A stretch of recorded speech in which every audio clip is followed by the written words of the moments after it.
He leído varias veces este pasaje del Evangelio esta mañana y lo he releído porque me ha dejado muy asombrado, me ha dejado muy perplejo. Al principio pensé que es que le faltaba un párrafo, o le faltaba una perícopa, un trocito. Y luego, leyéndolo, me ha llamado muchísimo la atención. Simplemente describe una escena, describe a Jesús que está paseando a la orilla del lago, siempre camino de algún lado, vuelve a Galilea. Y lo que nos cuenta en esta mañana el Evangelio es una escena verdaderamente conmovedora. Es Jesús que le siguen las multitudes, que le siguen las gentes, pero lo que todas esas gentes tienen en común son sus enfermedades, son sus sufrimientos, son sus penas, son que están atacados o atenazados por el demonio, sea una estricta posesión diabólica o sea simplemente, que no es poco, estar bajo el influjo del maligno en un sentido más bien general. Es la imagen de Dios rodeada, el Hijo de Dios rodeado de la miseria de la humanidad. Y la gente que no simplemente que le busca por curiosidad, dice textualmente el Evangelio que la gente se tiraba encima de él.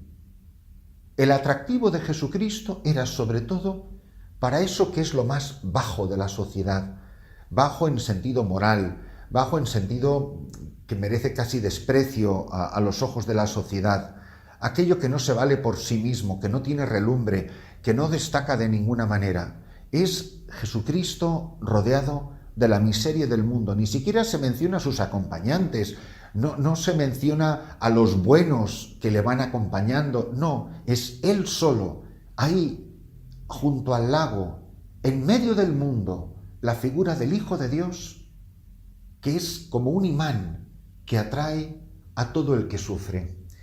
Y me hace preguntarme a mí, ¿y yo, esta mañana, tengo la humildad de reconocer que yo literalmente tengo necesidad de tirarme encima de Jesús, de abrirme paso como pueda, como aparece tantas veces en el Evangelio, la hemorroísa y tantas otros, que desesperadamente se abren paso como diciendo, esta es la única oportunidad de mi vida, esta es la última oportunidad de mi vida. Estoy seguro, es esta necesidad incluso física, de tocarle físicamente, que si yo con un dedo logro tocar a Jesús, mi vida va a cambiar. Yo, que soy un profesional de la religión, por llamar de una manera así vulgar o popular a un sacerdote, yo experimento esta necesidad. O yo ya me lo sé todo, o a mí en el fondo Jesucristo no me hace falta, sino que es como mi tema es mi oficio. Mi oficio es Jesucristo, hablar de sus cosas, decir cosas curiosas, inteligentes, con chispa, pero yo en el fondo yo no lo necesito. O al contrario, yo de lo que hablo, yo de lo que predico, yo de lo que doy testimonio, es de cómo yo me he encontrado con Él, de esta necesidad ardiente que experimentaba en mí y que habiéndolo tocado, he descubierto que solo en Él he encontrado la salvación, he encontrado la salud para mi cuerpo, para mi mente, para mi alma, que solo en Él radica toda mi esperanza y que solo en Él puedo encontrar la respuesta a las preguntas más hondas, a la sed más profunda de mi corazón. Porque quien es Jesucristo junto al lago de Galilea, eso es lo que es la Iglesia hoy.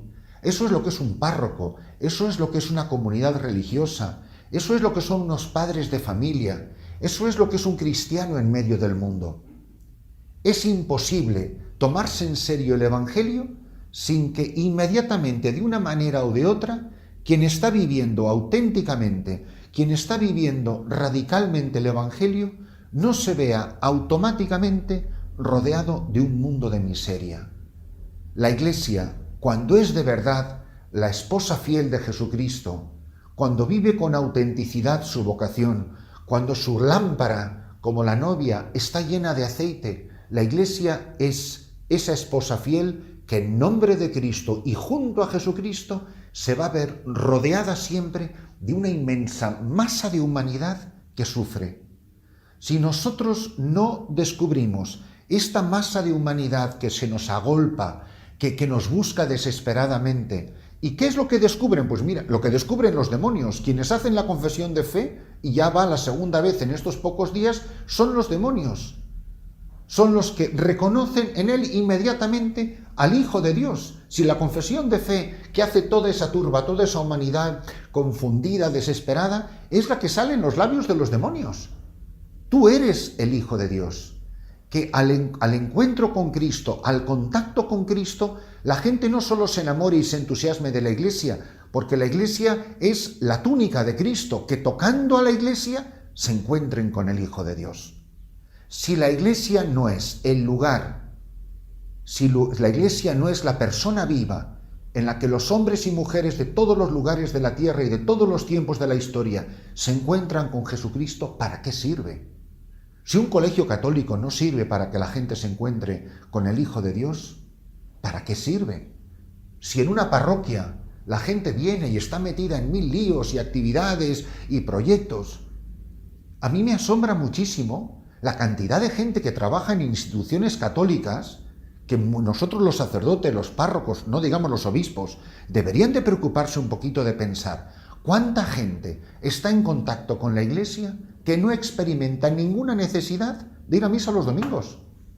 ¿Cuánta gente trabaja en organizaciones de la Iglesia Católica, en un obispado, en unas oficinas de un obispado, en un colegio católico, en la secretaría de un colegio? ¿Cuánta gente vive, entre comillas, de la Iglesia que no se ha encontrado con Jesucristo? ¿Qué testimonio está dando la Iglesia en sus diferentes manifestaciones donde la Iglesia está presente? Digo las instituciones en sentido más positivo de la expresión, donde están las manifestaciones de la Iglesia. El testimonio que dan todas esas expresiones de la Iglesia es tan atractivo que la gente descubre en ella al Hijo de Dios para tenerlo en el centro de sus vidas. ¿Cuánta gente puede tener, pues desde una señora de la limpieza a un chofer, a el impacto que les hace el encuentro con la Iglesia?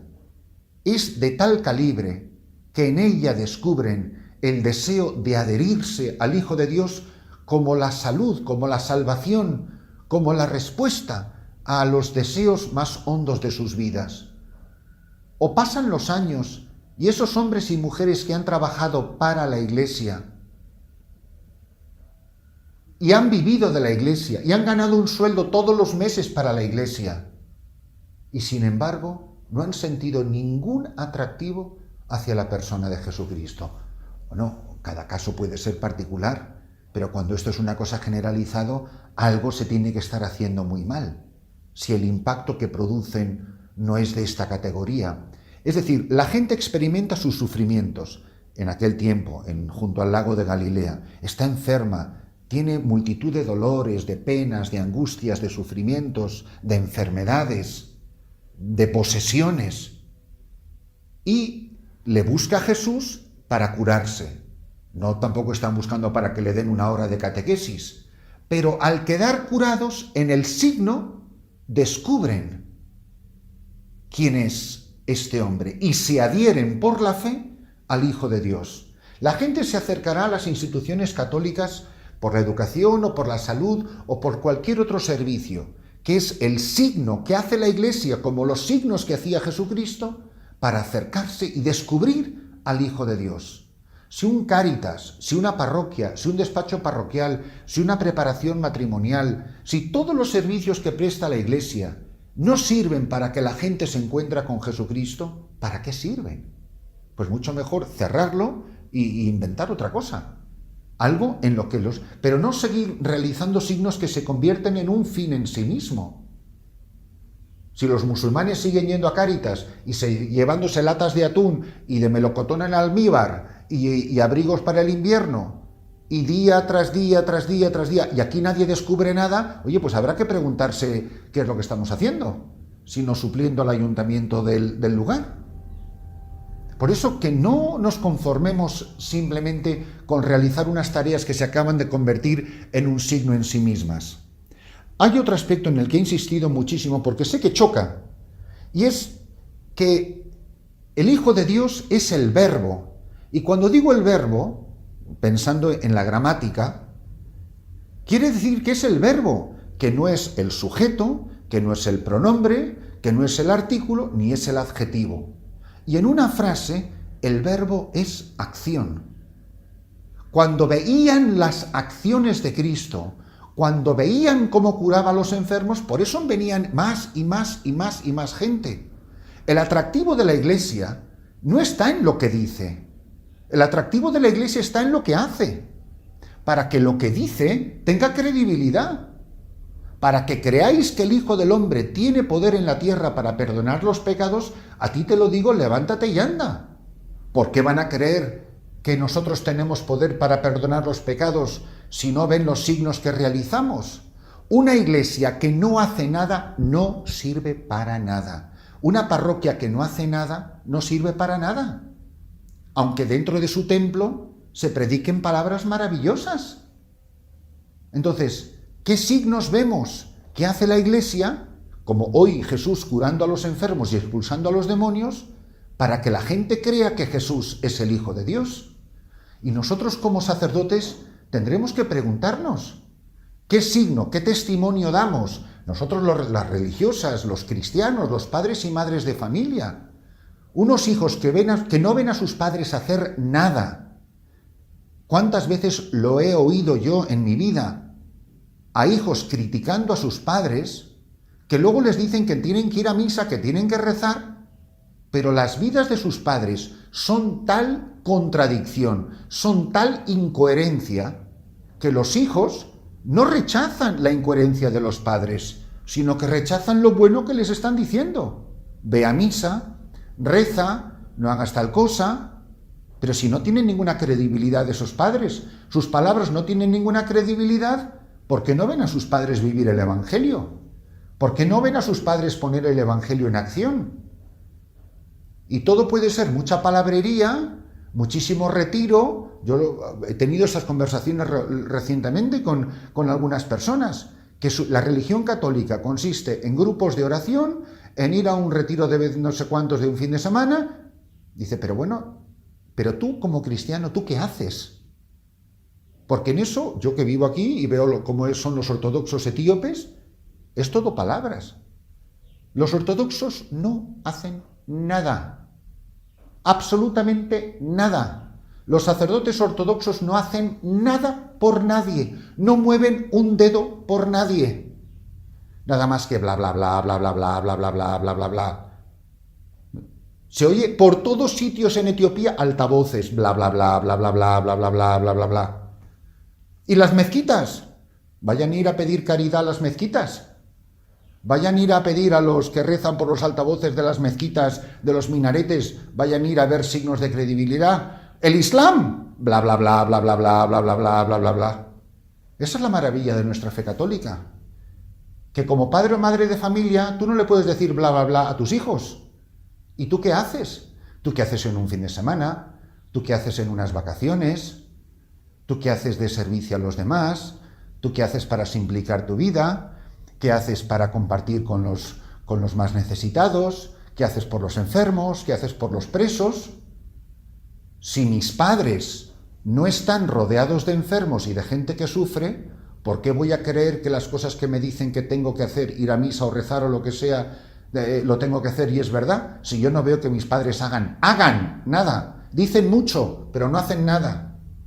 Y esto me da pie a la fiesta de hoy, que es extraordinaria, la de San Francisco de Sales, que está invitando a cada miembro del cuerpo de Cristo, y él lo cita hoy, los que hemos rezado el oficio de lecturas, en su meditación a su querida Filotea, pues indica, ¿no?, como todo el mundo tiene que vivir la santidad cristiana en el lugar en que le ha tocado en el cuerpo de Cristo y en la sociedad.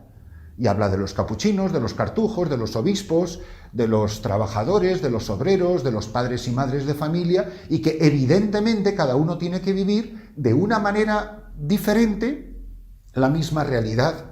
La vida que anima un cuerpo es una, pero cada miembro del cuerpo, la mano, el pie, el ojo, la nariz, lo va a vivir de una manera diferente, lo va a expresar de una manera diferente. y cada uno tendrá una tarea concreta. Ahora, el hecho de que cada uno tenga una tarea concreta no exime a uno de no hacer nada. Por eso, el hecho de que yo sea la nariz y no tenga la función de un pie, no quiere decir que la nariz se pueda permitir el lujo de no hacer nada. Por eso, la vida cristiana consiste en hacer, porque el que no hace, no es. Quien es, hace. Un Dios que es, pero no hace, es un Dios que a mí no me sirve para nada. ¿De qué me sirve que Dios sea amor si a mí Dios no me expresa su amor? Si nunca me lo ha revelado, si nunca me ha dado signos para que yo me lo crea, si yo no he visto el amor de Dios puesto por obra. Fijaros la frase más importante de la historia de la salvación, y el verbo se hizo, hacer. El verbo se hizo carne. ¿Tanto amó Dios al mundo? Sí. ¿De qué me sirve que Dios me quiera mucho? Sí, que entregó a su Hijo. Hizo algo. ¿Cómo que hizo Dios que era amor? Me entregó a su Hijo. Hizo algo.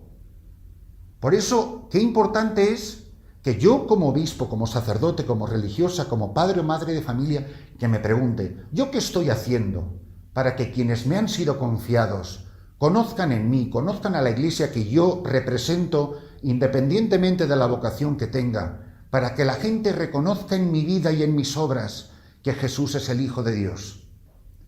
Pues que la Iglesia, como Jesús esta mañana, siga paseando a la orilla de los lagos de Galilea de este mundo, que son las calles, las fábricas, las oficinas, los hogares, las parroquias, los monasterios, donde quiera que se desarrolle la vida cristiana, en el campo o en la ciudad, y viendo a la Iglesia en acción, esa masa de humanidad que sufre se abalance como sobre Jesucristo, sobre la Iglesia, y experimenten en la curación la confesión de fe que Jesús es verdaderamente el Hijo de Dios.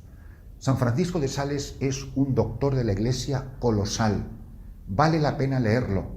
La Introducción a la vida devota, su libro maravilloso, es un grandísimo manual de vida cristiana y de llamada a la santidad. A todos os animo a leerlo si podéis y a descubrir en sus páginas sencillísimas y repletas de sabiduría cómo cada uno de nosotros está llamado en la vida cristiana a vivir auténticamente este misterio. Y que la gracia de Dios que se nos concede a todos los días nos lleve a vivir de tal manera que todo el que se me acerque, todo el que sienta el atractivo de acercarse a mí, descubra que de verdad Jesús es el Hijo de Dios.